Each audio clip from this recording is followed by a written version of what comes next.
Hey everybody, this is Rydo and we're back with another recording of Hearthstone. Today is Monday, October 1st. We are on the European account and there was, I believe, something here where I guess maybe I just have not hit the point where I've gotten the third daily quest. So in the meantime, we'll play a bunch of Warlock cards and Hunter and Mage victories. Yeah, the new month has started. So I suppose there's some things to do. Let's see. Mark off anything. Now on the European account I was not keeping the gold ones, so let's disenchant that for dust. Even in this instance. And mark these two as red. We have a new card back that we can equip. So the awful lemonade, acquired for winning 5 games in the rank of September. So we can go from this hideous lemonade card back to something that's at least a little bit more better looking. Of course, I don't know why I wasted time with any of the card backs. I couldn't care less. 100 Mage now.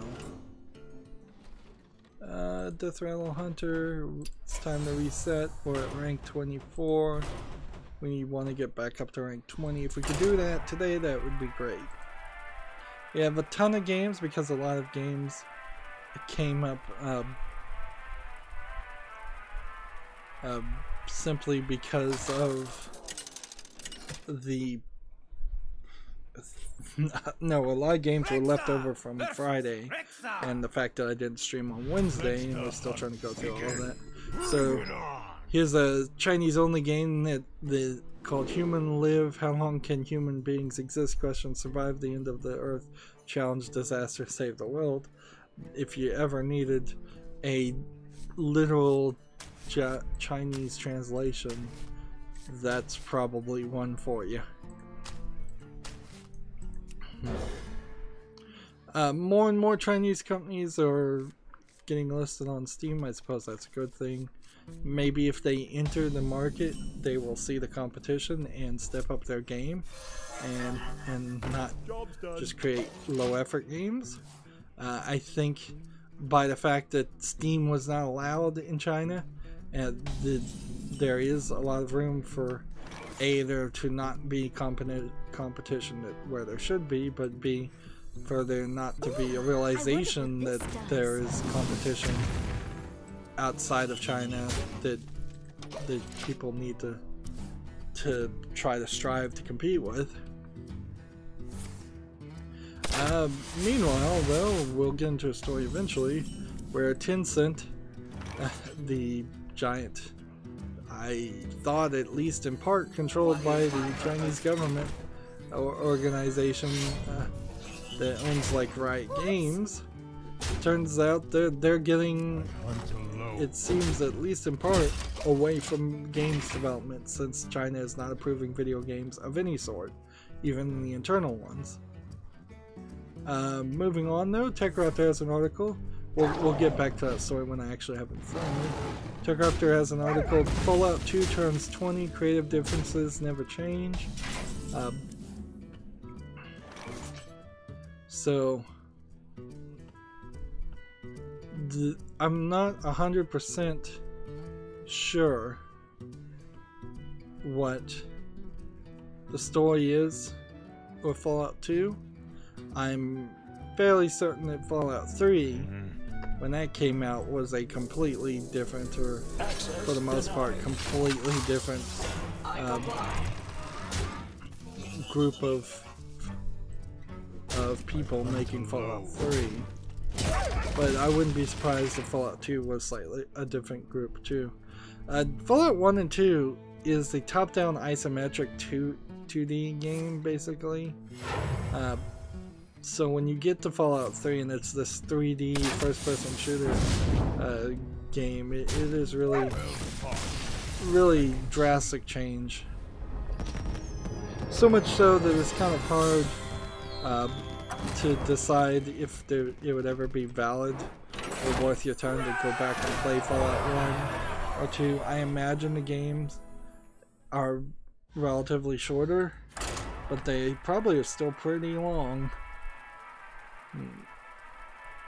But yes, this TechRaptor article I think is literally just a history lesson of how the development of Fallout 2 went, which, okay, interesting, certainly relevant, because it's the anniversary, as relevant as it ever will be. Unfortunately, as I am just now constantly falling further and further behind, I don't have time to read it myself, so I'll say if you want to read that article, it's out there. Next we have a TechRaptor article, Battle Royale, Dying Light, Bad Blood debuts to disappointing player figures. I knew it was coming out, but let's see, it was the part of the problem, I would say, as I'm skimming here, is that the game in early access is $20. It's going to be a free-to-play experience later on. So why would anybody buy it? But also, why would you want to do a Dying Light Battle Royale game?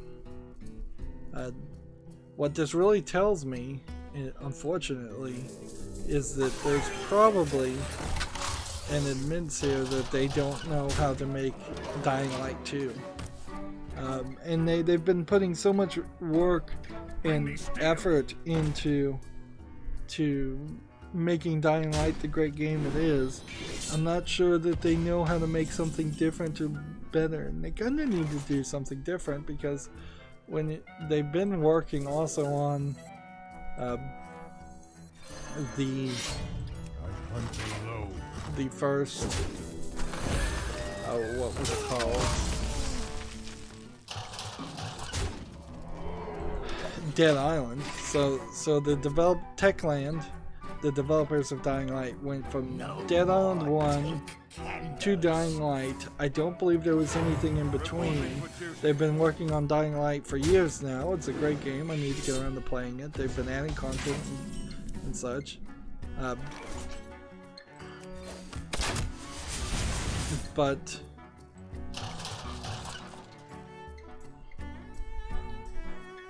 like,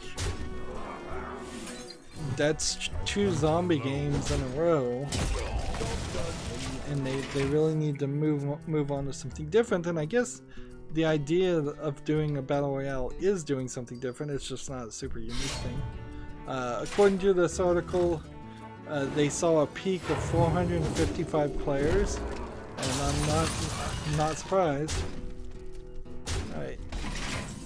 Okay, we've got a game here that apparently has already been delisted from Steam. I wouldn't be surprised if we run into a couple of games that have already been delisted from Steam, as it seems like Steam finally stepped in and decided to remove a lot of these low-effort troll games. Next game we have on Steam is called Love Choice.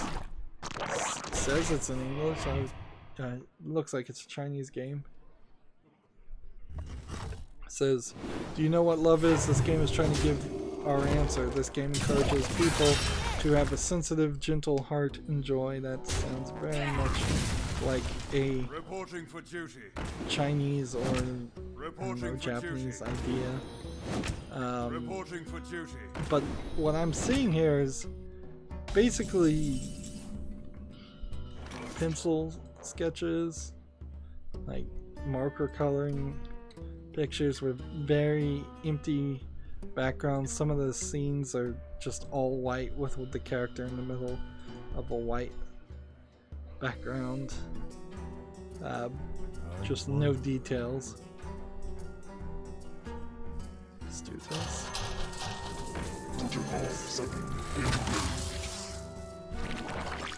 This.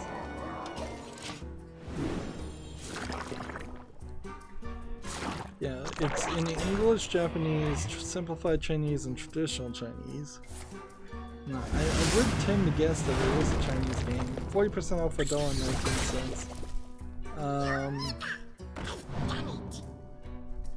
No, I don't think there's much of a game here that would interest people, even though it is rated 91% positive with 61 user reviews.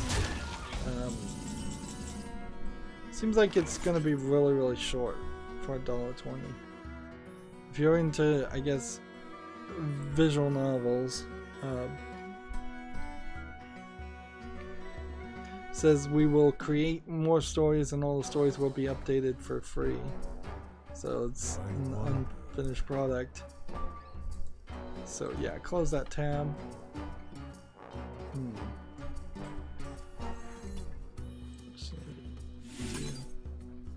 This.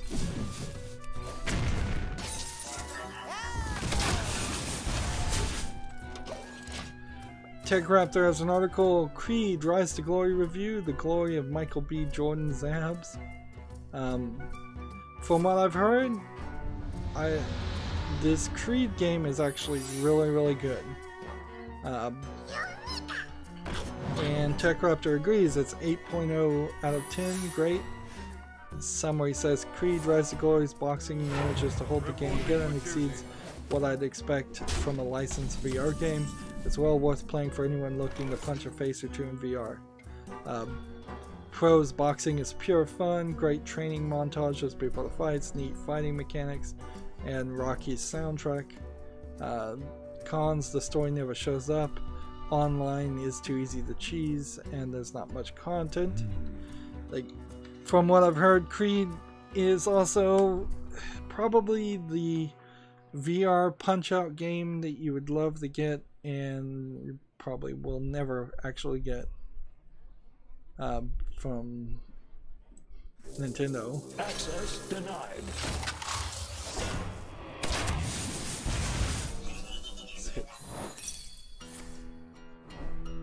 Get down!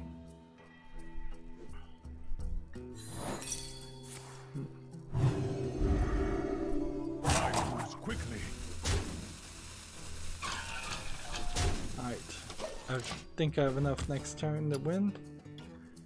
So, unfortunately, I still, all I can do is put Creed Rise to Glory on my follow list because I'm not going to wish list and have people potentially buy me a game for a VR headset I don't own. Next game we have on Steam is called The Prophecy of Statues. Apparently it's only, it says it's in English. I'm surprised. I was sworn that this would have been a Chinese only game. And it looks very much like it is trying to be some kind of Fortnite clone. I'm seeing launch pads that look very similar to what I've seen in Fortnite videos. Time's up. Let's do this. Let's see, this game, The Prophecy of Statues, is 10% off for $4.49. It says it's a first-person puzzle game. I play to review the experience of a kind person.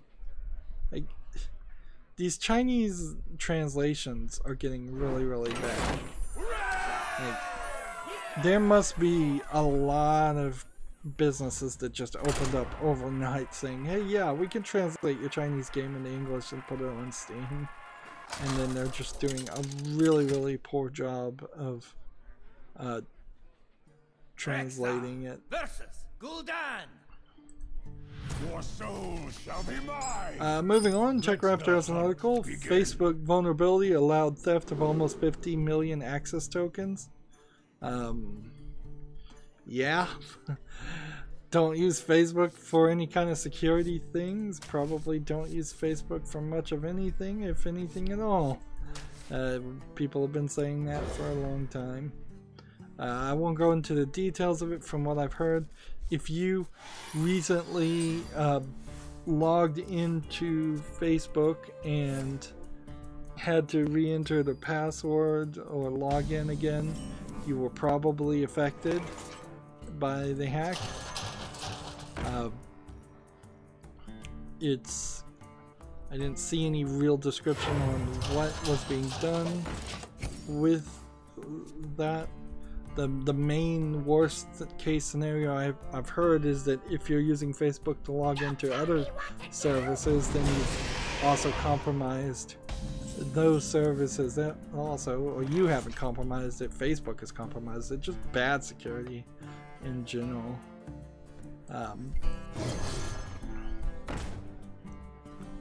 But you might be a little bit fair too and say, hey, it took them until this point for the vulnerability to be found and exploited, so it wasn't a blatantly obvious thing. Or maybe there were just more easier, blatantly obvious things that were getting exploited and finally got patched first. Security, in particularly the tech industry, is not as good as you would think it is. What is my purpose?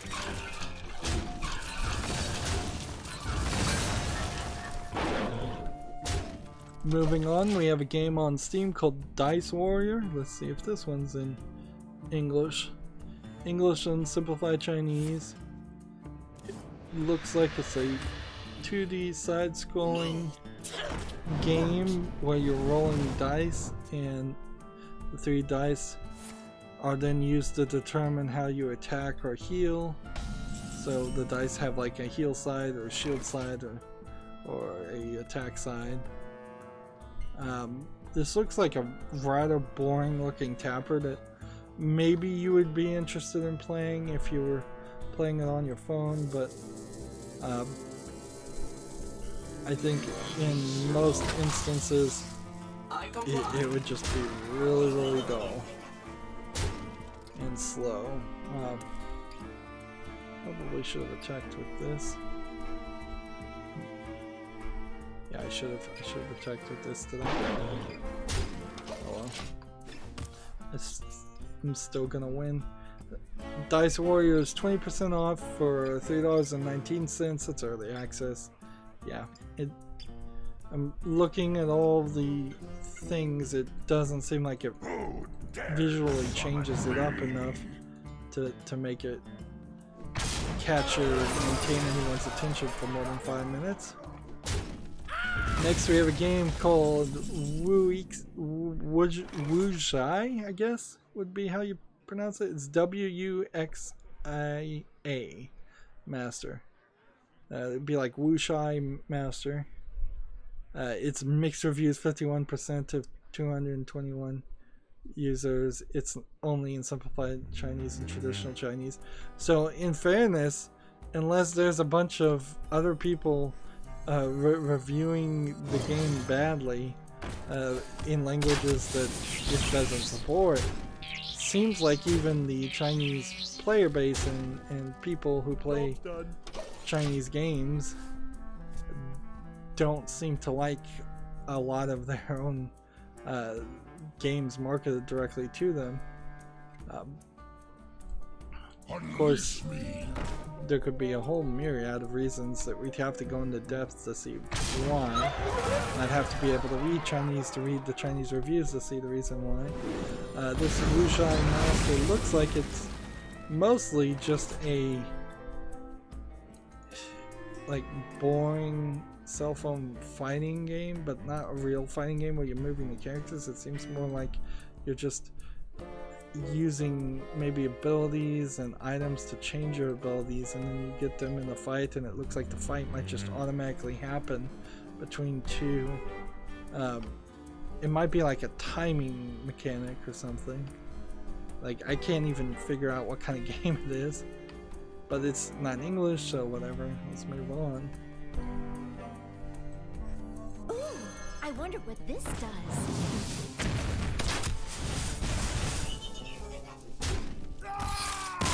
Next, we have a game on Steam called Trials of the Illuminati Snack Time Jigsaw Puzzles.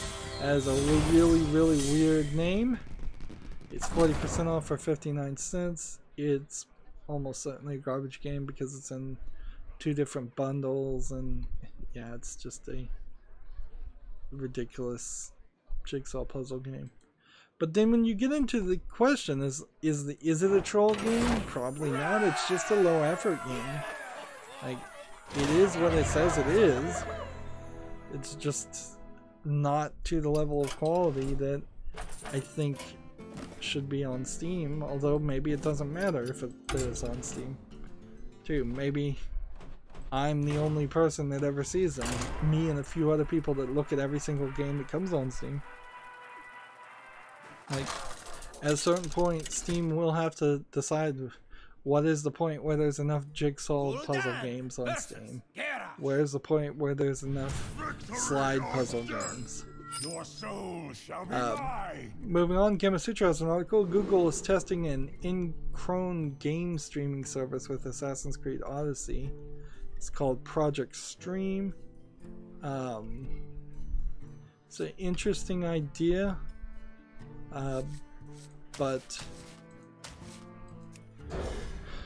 I'm not sure who needs that, because if you have a PC and you're connected to the internet, you probably have a powerful enough PC to play the game directly, and streaming it I don't think is going to give you any better graphics or better power. In the light's name. I greet you. So, yeah. I am definitely wondering how does that help anything? It really does sound like a Google experiment for no real reason. If game streaming is a thing that's going to happen, which I question, it's almost certainly going to happen through a separate application, and you don't take a web browser and then attach a ridiculous amount of extra code to it so it can stream games. And schools would certainly hate that. Like all those Chromebooks that only run Chrome. Yeah, they are not going to be happy with the idea that now people can stream games in the middle of school.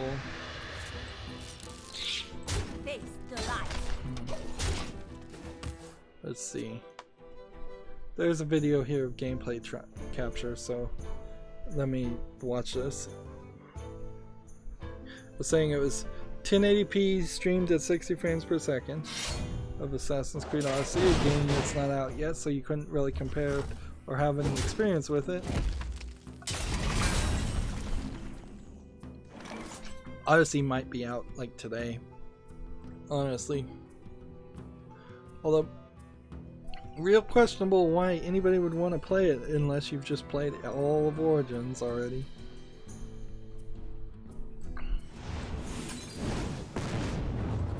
In the light's name.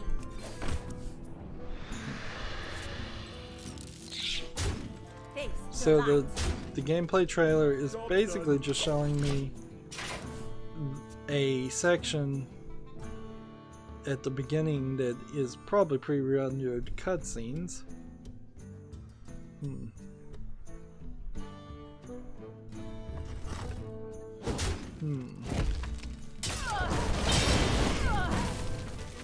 Yeah, I really don't understand what Chrome can be adding to the mix here with a game streaming service. It's kind of nothing.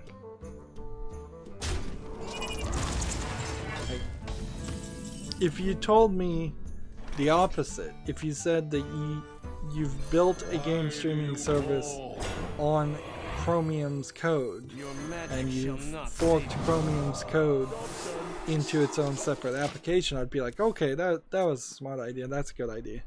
But to just put it into Google Chrome so that every time somebody downloads the browser Chrome in the future, it takes 10, 20 more megabytes of data and potentially maybe a few more seconds to process things. Like, why would you do that? Like, you don't add a knife to a hammer. Unleash me. You don't need your saw. Well, you don't add a saw to a hammer. You don't need those to be the same tool.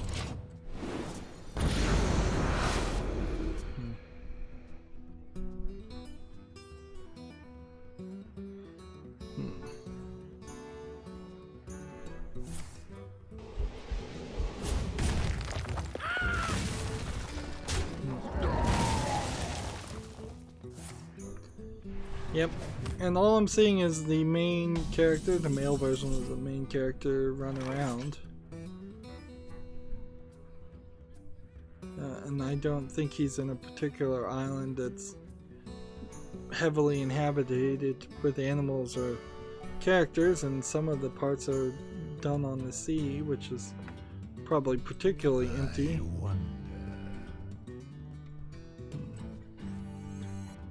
Draw a card. Play this. It's playtime. Job's done. And turn. Yeah, this does not show me anything. You can look at the video yourself, but it really is not showing you anything or explaining why this is a good idea. Moving on, we have a game called Boxigon, B-O-X-I-G-O-N, on Steam. Seems to be some kind of puzzle game. It's a Unreal Engine, I would guess, cube. On each face of the cube is some different colored tiles with, I think, probably a different type of puzzle on each side. So there's 6 puzzles for 6 faces of the puzzles, and then I assume when you solve them all, you will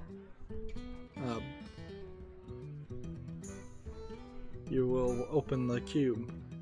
It says it has 4 skill levels, 8 dimensions, 72 puzzle variations. Solve your way to be a Boxigon master.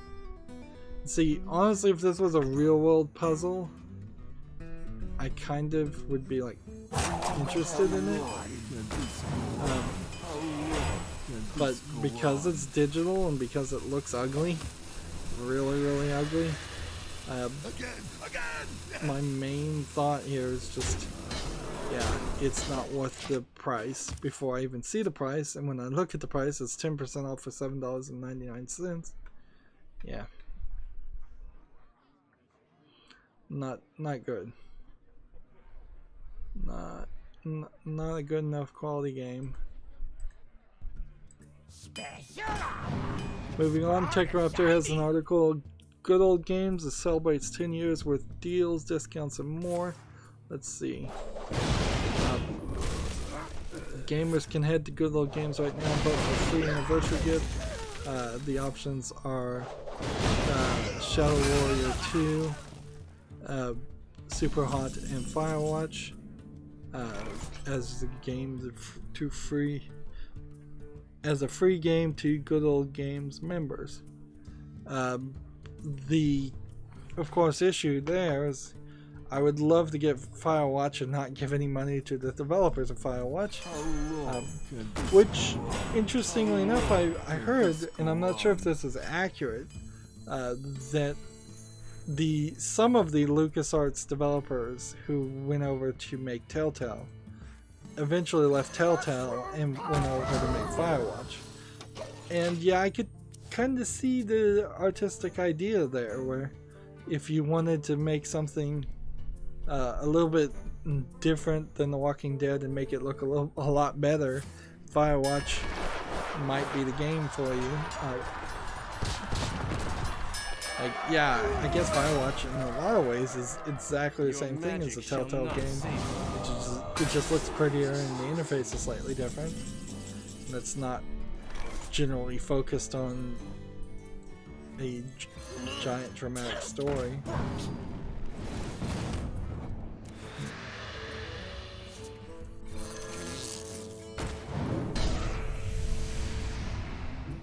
Free me. But if you do get the game on Good Old Game, if you get Firewatch for free on Good Old Game, it's not going to give you a Steam code, and so then I'll just probably end up buying the game on Steam anyways, even though I don't really want to support them. I guess it doesn't matter really too much at this point either. They've already been acquired by Valve and have all the money they could ever want. What does this one do? Can't attack whenever this minion takes damage, deal 30 to a random enemy. Interesting. They also have Soldier of Fortune Platinum Edition, Soldier of Fortune Payback, and Soldier of Fortune 2 Double Helix Gold Edition for $9.99. Indiana Jones and the Infernal Machine also released today, and Stellaris is now DRM free. Let's see. I want to play Indiana Jones and the Infernal Machine. Again, I kind of want it on Steam because all the other games I have are on Steam. But whatever.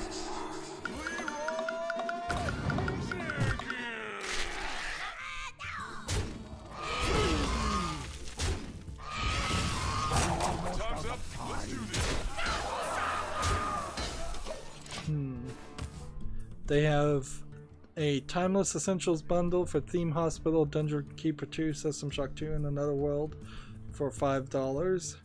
The Art of Aging Gracefully collection, including Owlboy, Homeworld Remastered, and Dragon Age Origins for $10, and Modern Classic collection for $25 for Kingdom Come Deliverance, Battle Chasers, Night Wars, Shadow Tactics, Blades of the Shogun. So, yep. If you are cool with buying games on Good Old Games and that's where your games are, that is cool. Wow. So right now Indiana Jones is on Good Old Games for $5.99. I wonder. It was a $19.99 LucasArts game. Yeah, I'd love that. Then, yeah, Stellaris is $15.99. So many possibilities. Alright, moving forward. Mushroom power! I did that wrong.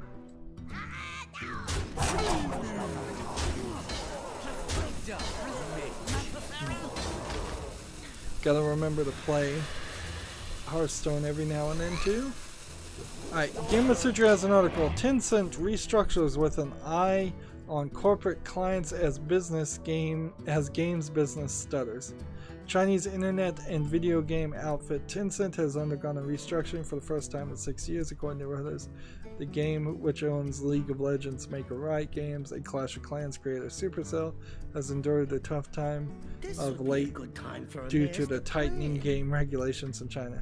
A licensing freeze alongside other regulatory changes has put Tencent on the back foot, leaving it unable to monetize popular battle royale shooter PlayerUnknown Battlegrounds or other titles on home soil.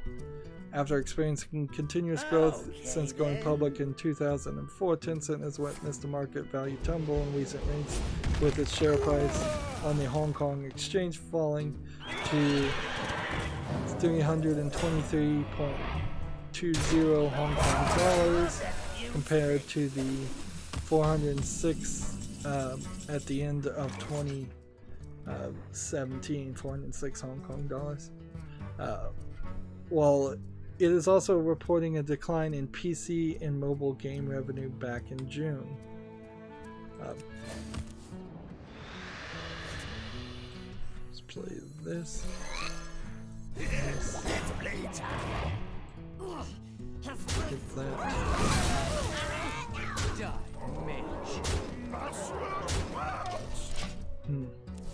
With Tencent feeling the squeeze, management has decided to create a new group for cloud and smart industries by consolidating 3 of its content business groups under one banner. The move is seen as an attempt to claw back some ground from rival Alibaba, which Alibaba also is a major company that is under almost direct control of the Chinese government, and it's the Alibaba social credit score that they're experimenting with right now. They plan on giving to every citizen in China and punishing Chinese citizens for wrong things, basically, or doing things the government doesn't approve of. Or just being friends with people that the Chinese government doesn't like. By improving its ability to offer cloud services to corporate clients across a variety of services, including the WeChat messaging app, music, and games, Tencent also intends to establish a new technology committee to enhance its research and development operations by promoting collaboration and innovation. It's unclear how long the licensing freeze will continue to affect companies like Tencent. Some reports have suggested it could take another 6 months for the country to start reapproving games, while others claim the situation will be resumed sooner than later. So yeah, big issues for Tencent. Someone call for the doctor.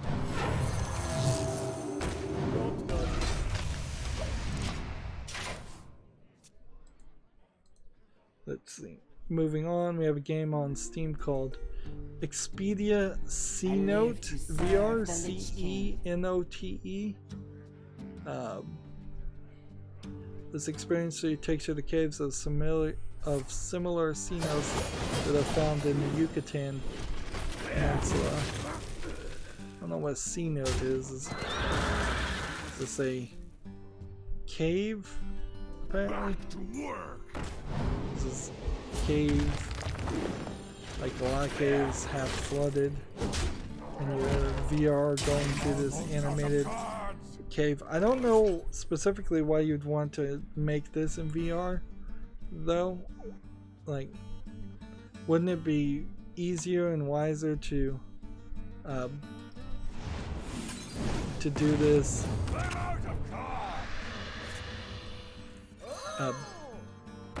do it in live action and just send down a camera crew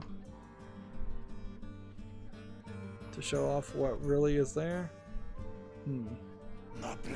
Well, the game is VR, so it requires that, but Expedia C-Note VR is also free, so if you have VR, it looks fine. Certainly, it looks like it's probably an educational, like, basically you're walking through a museum piece, looking around for free. It's educational, it's fine. Next we have a game on Steam called Hike Jam. Says, pack your gear wisely and go challenging journey to hike solo and multiplayer. Hike Jam comes with unique features that let you build real world or fantasy hiking trails out of GPX files. So, well, I'm dead. So many possibilities. Like, there's literally nothing I can do here. Basically, this is one of these low-effort design games where they're trying to make you make the game. Clearly, it looks, I would guess, like an asset flip in some ways, where the entire terrain and the characters probably were just pre-bought. Either way, though, like, very, very low effort. Early access, $4.99, no discount, no interest.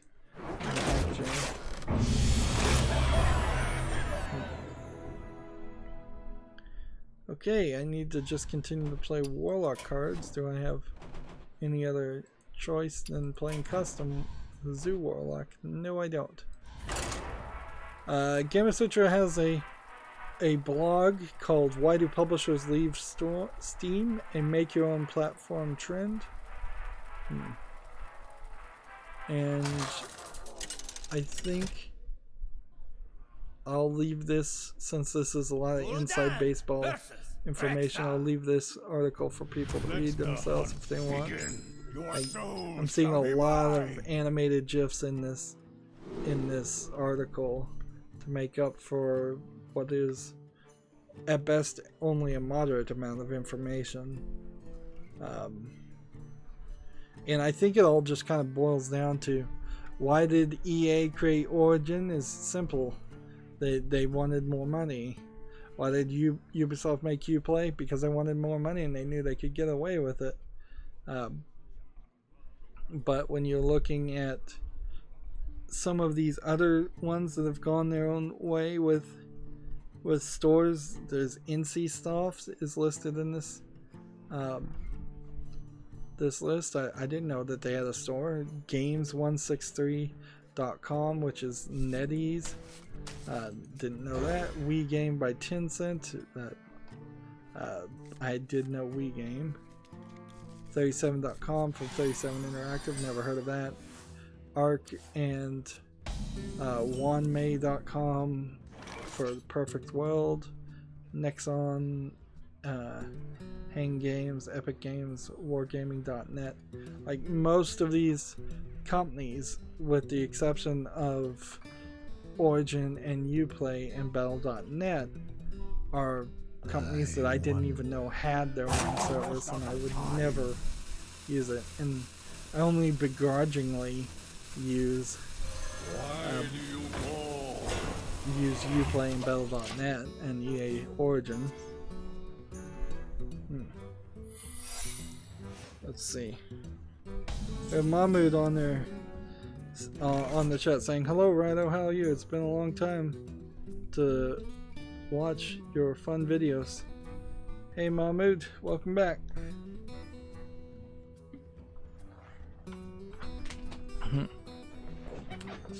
Let's take a second to adjust myself in my chair there. See, I guess I could play. I could just do this, this, this, this, attack here. See if that works. That works fine. Play this. See. Mahmood says, "I work without holiday." Is today a holiday? Is October 1st a holiday? And I guess you're still in Russia, or did you find a job somewhere? Mahmood was training to be a doctor, and he graduated, I think, and he was gonna work somewhere in Africa and support people.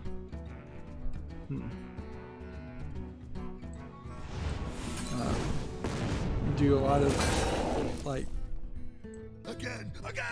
medical support, help, doctoring.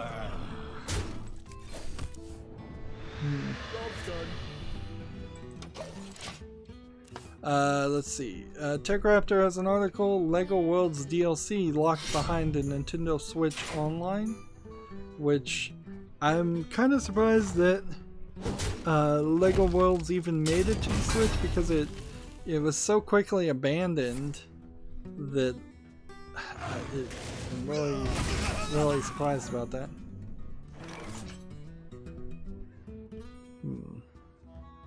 Let's see, is there... I'll get right on it. See, it's been reported that Lego Worlds, the Lego-based sandbox game by Warner Bros. Interactive and I assume Telltale Games, which is a subsidiary of Warner Bros. Interactive, has had all of its DLC locked behind Nintendo Online.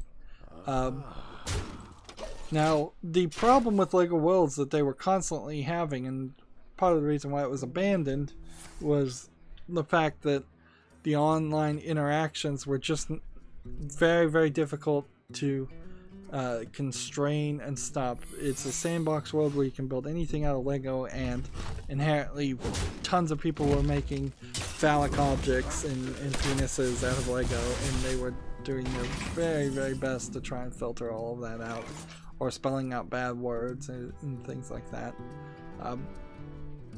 And because they were struggling with that as an issue, eventually they just kind of gave up on it as an issue. Unleash me. Let's see. Job's done.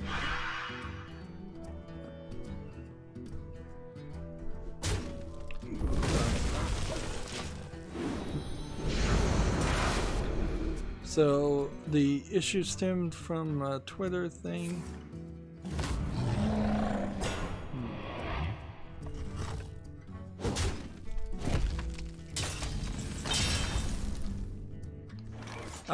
The DLC in question is called Bricks to Life, is a showcase brick build model, a more complex DLC model that can normally be downloaded from free.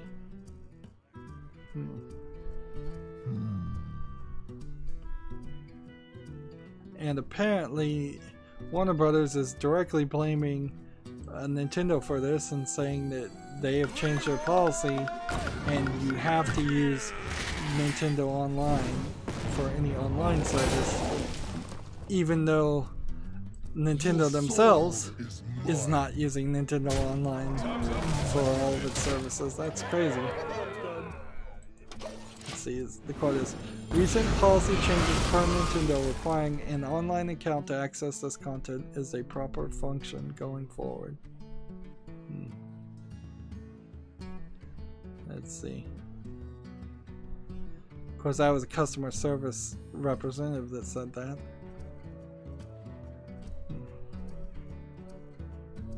I wonder. So yeah. TechRaptor tried to get to Warner Brothers and Nintendo for more information, and they didn't get any response, as of the publishing of the article. Yeah, sounds like every time you hear about Nintendo Switch Online's function, it's just worse and worse. There is some good news though. If you're done with Nintendo and the old and doing the Switch, if you really want to just get some new life out of your Switch, they have Lib Retro has launched like the first version of their software on for the Switch, so you can hack your Switch and run emulators to run old games on it, which might work pretty well. Like, old games don't generally require as many buttons as new games, so yeah.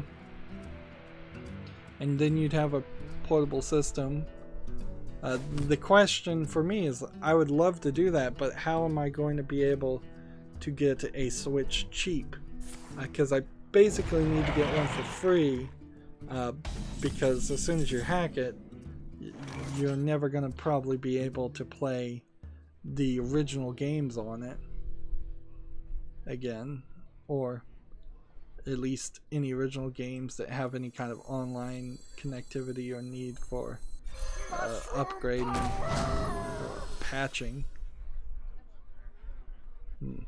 Yeah, you really have to go down the rabbit hole and start pirating the Nintendo games once you start emulating, because your system is just so tainted at that point that you might as well not pay for anything.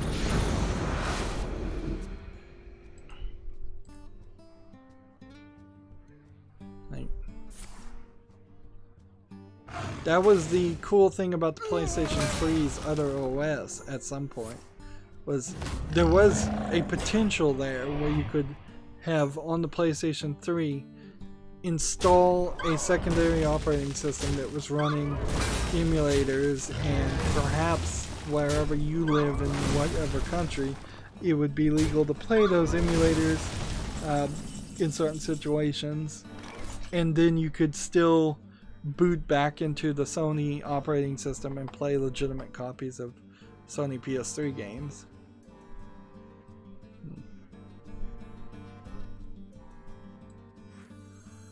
Let's see, let's play this.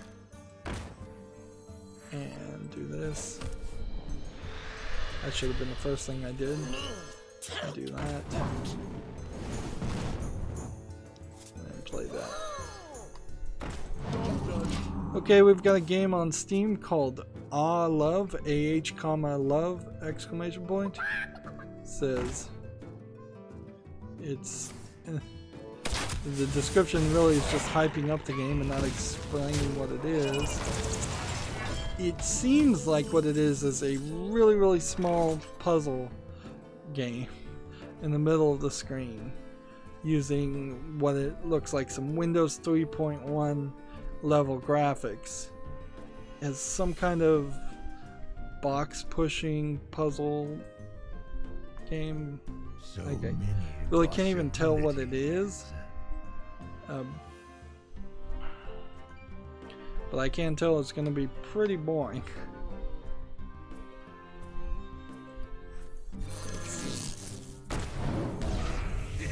It's playtime.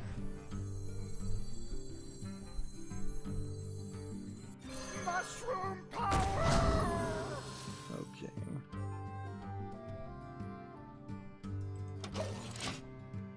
Let's see. All Love is 20% off for $3.99. It says it has 120 levels. I don't think so though. Need to keep on just burning through games. Next game we have on Steam is called Medical Verdict.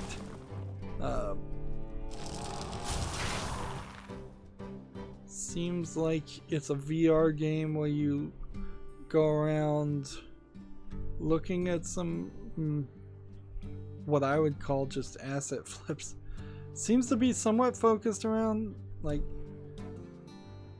having an experience as like a resident nurse or something, but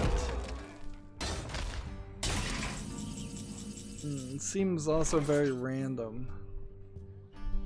It's 20% off for $3.99.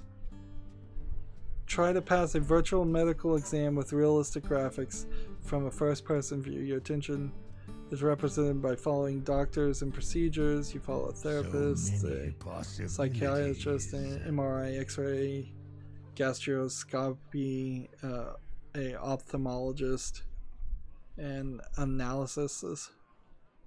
Yeah, I don't buy it. This looks like a low-effort game. Pretending to be something it really isn't. I'll get right on it. And it's the first game from this developer. It's 20% off at $3.99. And does it even require VR? Almost out of time. It doesn't use VR at all. It just looks like it would have been a VR game. Mushroom punch. Your magic shall not save me. Still have a ton of games to look through. Next game we have is a game called Wormster Dash. That's WORMSTER. And it seems like it might be a hand-drawn game, which is a cool idea. Cuphead certainly encouraged a lot more people to try and animate their games by hand drawing them. It probably takes a lot more work to do that. I don't think that there's been any recent improvements in ways you could turn hand drawing games into video game animation. It's black and white, pencil drawn game. It seems like it's probably a pretty short running game. I'm not sure if it's an infinite runner or if it actually has a ending and there's some multiple paths in it. It's 30% off for $1.39, and I think this might be worth keeping an eye on just to see how long it is. Like, if this is an hour or two of entertainment that you can get out of it without it turning out to be repetitive or annoying, that would be great. If it's an infinite game, that's probably alright too. I kind of wish there would be some story to it. The reason why it's called Wormster, I think, is because in most of the scenes you're being chased by this giant worm that's trying to eat you. So yeah, I'll put this one on the wish list and wait to see how people review it, if anybody does review it. Next we have a game on Steam called T3 Take the Turn, which seems like it is a racing game, but not a real racing game. Seems like you pause time and you decide specifically like what angle you're gonna try and turn on. You can build your own tracks. It's in English and German. It's 10% off for $4.49. The problem with it is it's just neon graphics, and it just doesn't really visually appeal to me. So yeah, I couldn't really justify wishlisting this one. It's just not good looking enough, which is often the case. Next we have a game on Steam called Swap Swap. Let's see, is this a single player only game? Seems like a simple isometric puzzle game of sorts, where you have like 4 different colored balls and they're on these platforms that are mazes, and I think you're trying to get the different colored balls into a specific spot. Yes, this definitely feels like it is a simplistic Unity game. It's 25% off for $2.99. Let me just double check to see that this is the first game from this developer. Yes, it is. Yeah. Too simplistic a game to be worth your time. In the light's name. Your magic shall not save you.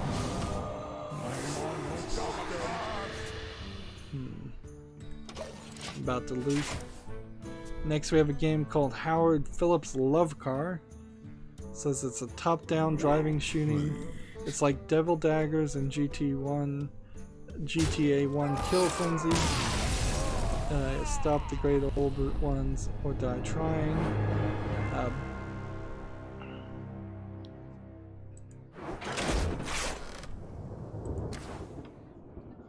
We're making progress towards Warlock cards. Slowly. Ever so slowly we're making progress to playing all the Warlock cards. So this game, Howard Phillips Love Car, it seems to be going for an HP Lovecraft style of game, but I will fight with honestly it seems super simplistic and just like a dumb concept in general. It's $1.99, no discount, and yeah, I really don't think there's much more to say about it. None will survive. The previous game that one of the previous games this developer has made is mostly negative with 10 reviews, and the other one only has 17 reviews and they're mixed. So this developer really doesn't have any credibility behind his name, to say it bluntly. TechRaptor has an article, Mega Man 11 review, refurbished robot. So let's just skip down. Mega Man 11, a long continuation of the Mega Man series. TechRaptor gives it a 7.5, very good. The summary is Mega Man 11 marks some minor changes to their classic platforming formula. While nothing is wrong with the gameplay, it is feeling tired at this point. In the light's name. The pros are classic platforming gameplay. The gear system and graphical upgrade looks great.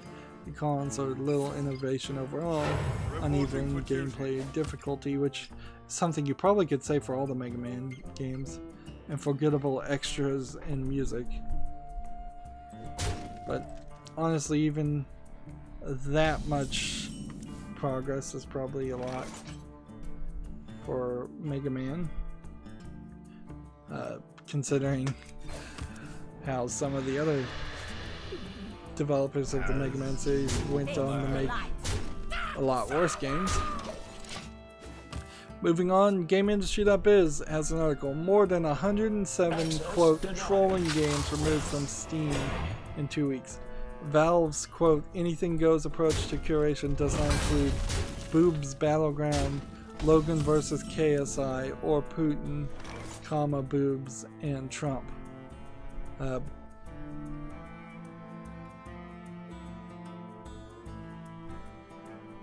See, now I don't know if that is supposed to be read. There was a game called Logan vs KSI or Logan vs Putin, or if it was a game called Putin, comma Boobs and Trump, because of the way that was phrased.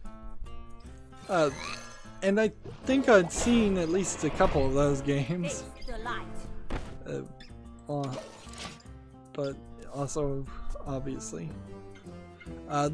The problem here is GameIndustry.biz is just not factually being accurate when they said Valve has an anything goes policy.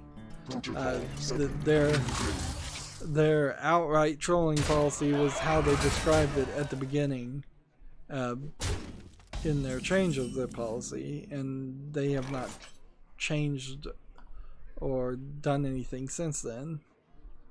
So they said they were going to allow everything that they, except for things that they determined to be outright trolling. They found 170 games that were outright trolling, and I think their system definitely involves a lot of background work of them investigating the developer that's putting the game on there,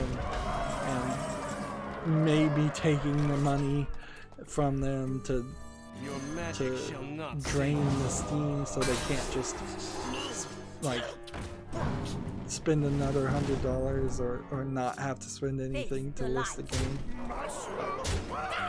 Like it's very possible that the Steam Direct $100 fee to list a game might actually be costing a lot of trolls more money than they would like. The crackdown is part of Valve's continuing efforts to ban developers from its marketplace who are, quote, straight up trolling. What's funny here in this article is they've been using single quotes and now they're using double quotes. So this article is just grammatically all over the place. Like, really bad. Like, that's definitely not how it should be done. And the rest of this article, they're trying to bring up the adults only filter in adults games, and it still a lot of the mainstream video game media trying to put pressure on Valve to become this pro censorship service that will censor out things that get rallied against. Gul'dan versus Rexxar. Like here's the. Let the hunt begin. Your soul shall See be mine. the part here, the part of this article is so bad, and this is GameIndustry.biz actually reporting a PC Gamer article. So, like, even though I've chosen to stop listening to PC Gamer for their terrible articles, GameIndustry.biz is just copying and pasting it. But yeah, that article from Game Industry was really bad. The thing you would want to see here is the list of games.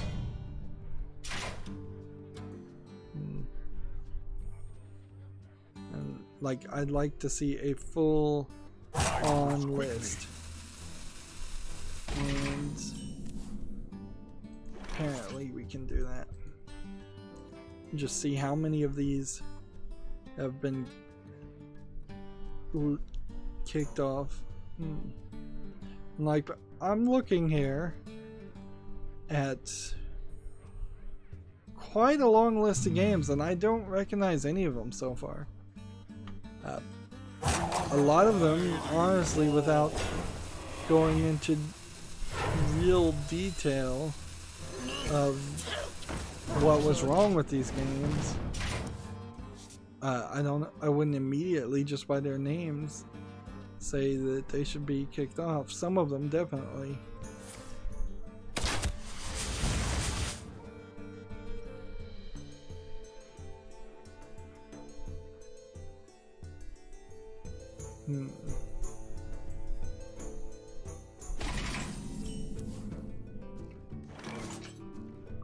Some of these banned games on this list also look like they are just getting banned because they are potentially using copyrighted names, and Valve doesn't want to deal with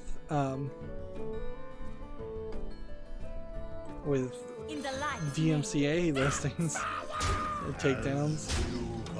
I've hit a point to a week ago that somebody put out a game called Big Dick, somebody put out a game called 69, somebody put out a game called MILF. This beast will not be tamed. There is apparently 38 games with the word hentai in the name that were banned. There's a visual novel looking game called Lessons Learned and Knocking on a Door. The Internship, I think I may have seen that one. Bitcoin Highway, actually a lot less. Bitcoin. The game A Maze Achievements Forest, A Maze Achievements Darkness. As you command. Yeah, that seems like they are very much leaning on the sense of letting it stay up. Like, unless there's real problem with them. And it seems like they are definitely far behind, like the game High School: A Bisexual Experience. We covered that one. And Journalism Class, we talked, I think, about that one from a week ago. They're getting banned now, so I'm still seeing these games, but they are getting banned. Which, okay, so Valve has made the mistake of letting these games onto the store first before looking at them. But maybe that's not so much a mistake even, because maybe something will look like it is a straight up trolling game. People will buy it, people will love it, it will sell really well, and then they can use that information for to say this game is not actually a troll game. We're gonna let that one stay. There's at least 20 achievement hunter games that got banned. And it does kind of seem like anything with hint in the name is gonna get banned. LGBT Battlegrounds got banned. And most people would have never even known of any of these games if it weren't for the fact that they were banned or that I covered them. So I guess my fans might have known more about them. See, I'm like on the second page now. Nothing here seems wrong. Like every single thing here looks really, really low effort, really low quality, straight up trolling games. I think they probably need to broaden their explanation on what they're calling straight up trolling. Though some of these probably aren't what I would call trolling. Or, like, for instance, here's a game from 4 months ago that says White Power Pure Voltage. That's a straight up trolling game, almost certainly. But then here's a game from 4 months ago called Land Wars. And that probably was just a very low effort game and just looked bad. And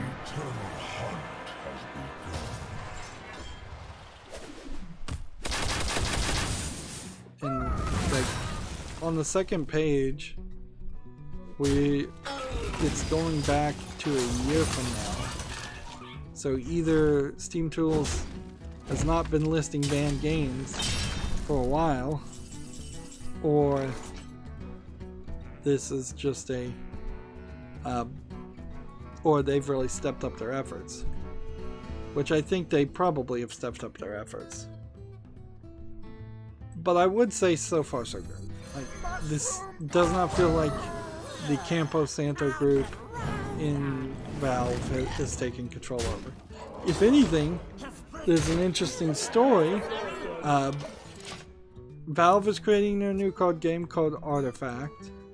They made a game called They made a card for Artifact called Crack the Whip, and they put it out as on Twitter or Facebook to show it off. And it says in the description of it, well, the picture is of like a green pig monster with a whip, and then these black, like orc characters, and they're in the foreground. It looks like they might be getting whipped by the green pig monster, or maybe he's just swinging above his head, and everybody is running towards the screen towards some unseen enemy. The description of it though says play this on a black creature and it'll give +2 attack or something like that. And so there's definitely, if the Campo Santo SJWs were in total control of Valve, that wouldn't have gotten out at all as an idea.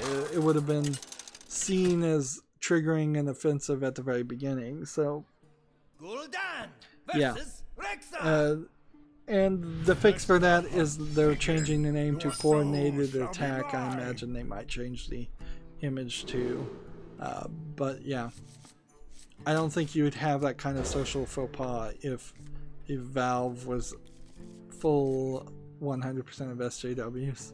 It's really only got a few, I think,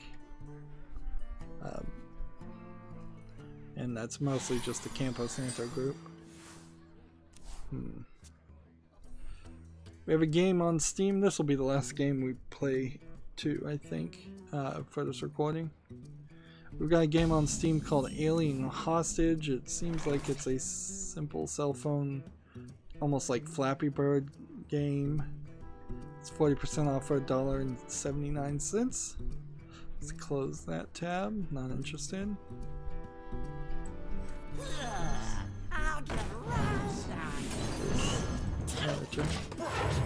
We have a game called Bardo, B-A-R-D-O. It says, trapped in the void between death and rebirth, embody the essence of a Tibetan archer and confront hordes of reanimated and corrupt TSEN spirits. Exclusively for VR, Bardo is a fast-paced, atmospheric action game offering the most satisfying and challenging archery. And so I assume this is all Tibetan characters that you're shooting, which it is actually very pretty and interesting compared to the standard VR archery stand in one place games where you'd be shooting orcs or zombies. Let's see, it's early access. It's 15% off for $8.49. I would say Bardo is one to keep an eye on. Like, it's, if you play VR, it opens the door to potentially seeing some new and unique styles of character creation if you're not familiar with Tibetan history, which I certainly am not. So yeah, one to look at if you have VR. If you don't have VR, I think at that point it probably doesn't matter. This is probably another low effort game that's gonna get banned. On Steam, it's Pleasure Puzzle: Sexy Girls. It's another slide puzzle game with what I would say is not the greatest of Japanese anime style animation. It looks like it's probably closer to a Western style, or maybe it's in the middle there somewhere, like a Chinese style game. See all the supported languages. Claims it's supporting a ton of languages, but the one language it's not supporting is Japanese, whereas it is definitely supporting simplified Chinese, so that tells me it's probably a cheap Chinese game.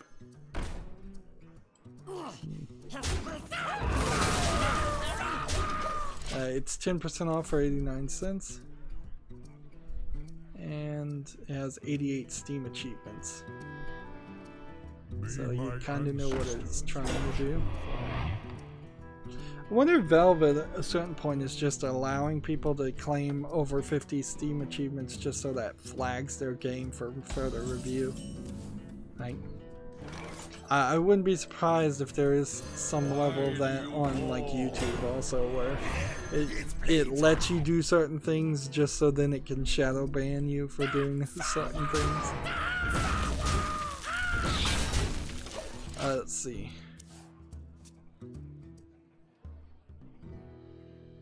TechRaptor has an article: video game releases for October 2018, Mega Cowboys Odyssey Opus 4.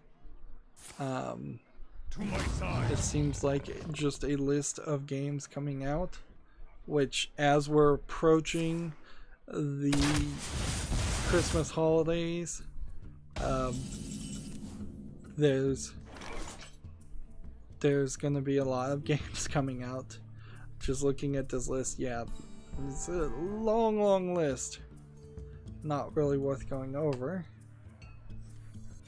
Why do you call?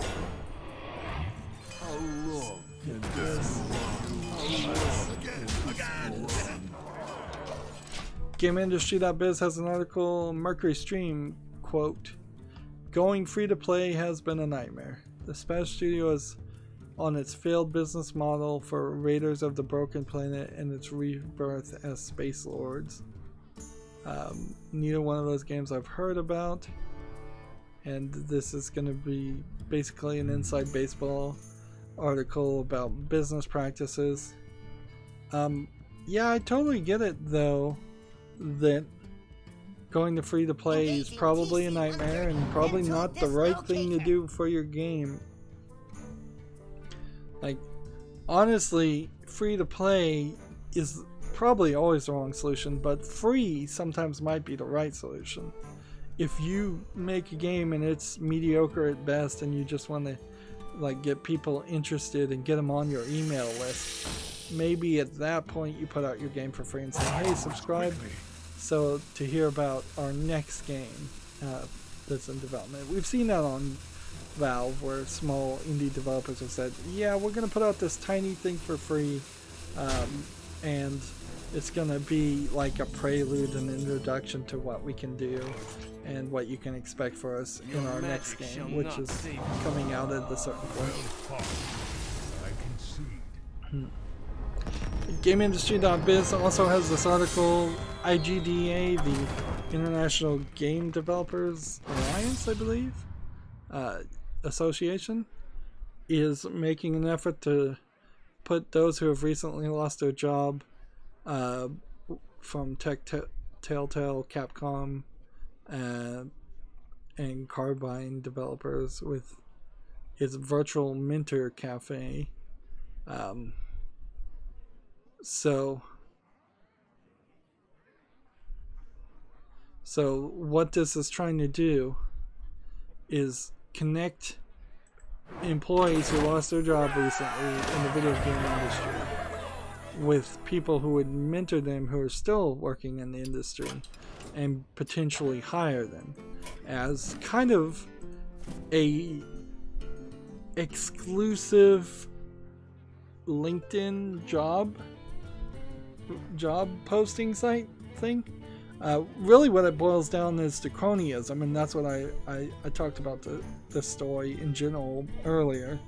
But yeah, it's literally cronyism is all it is. You are now giving advantages to people currently in the industry that you are not making available to any student who recently graduated and wanted to work in the video game industry. So why not open this up to anybody who's interested? Like, it's sad people lost their jobs, and I understand you want to help, but you have to be really careful when you're helping anybody for anything. If you start to become this exclusive, we're only going to help the people we like, you're not really doing as much good as you probably should be. For its debut, the program is being run, quote, with the explicit goal of helping game developers who have been laid off in the past 60 days. So that's everybody except for new students, except for people. And getting a mentor in the video game industry is probably very helpful. Getting connections in the game industry is probably very, very helpful. Inherently, a lot of the feminist issues of not enough women working in the industry are literally hurt because of cronyism. So this is an exact example where feminists should be against this practice being limited to only people who currently lost their jobs, because feminists of any brand would have said we want the opportunity open to all people of all types, creeds, credos, genders, whatever, so that women who do want to work in the industry could be available to finding mentors and potential employers. So yeah, you're literally excluding a lot of people here to include probably less than 1,000 people to be cronyistic. Cronyism is always bad. It is bad for every single person, every single type of person, creed, nationality, religion. Cronyism is always bad, and you always want to go with a meritocracy. You always want to support things like this, make them available to everyone. A great example is certainly like halfway houses that only allow women, and thus more homeless men end up on the streets. Like, that's not good. That's not fair. I mean, I understand there's might be some issues, but you really shouldn't exclude people. Anyways, this is a good point to end this recording. It's because the dungeon boss runs are pretty easy. I might do that later in a silent post show. So yeah, we'll deal with that. We've got Kevin Brooks saying hi, and we've got somebody with an Arabic name, I believe, saying hi. So hi to both of you. I'll be right back with the next recording. That's going to be it for this recording. As always, I ask you to like, share, subscribe, comment, and watch every second of my videos. If you want a friend or follow me on any social media sites, there's a bunch of links down below in the description box. And if you want to support me even further, you can support me through Patreon. Thank you for watching. Have a good evening.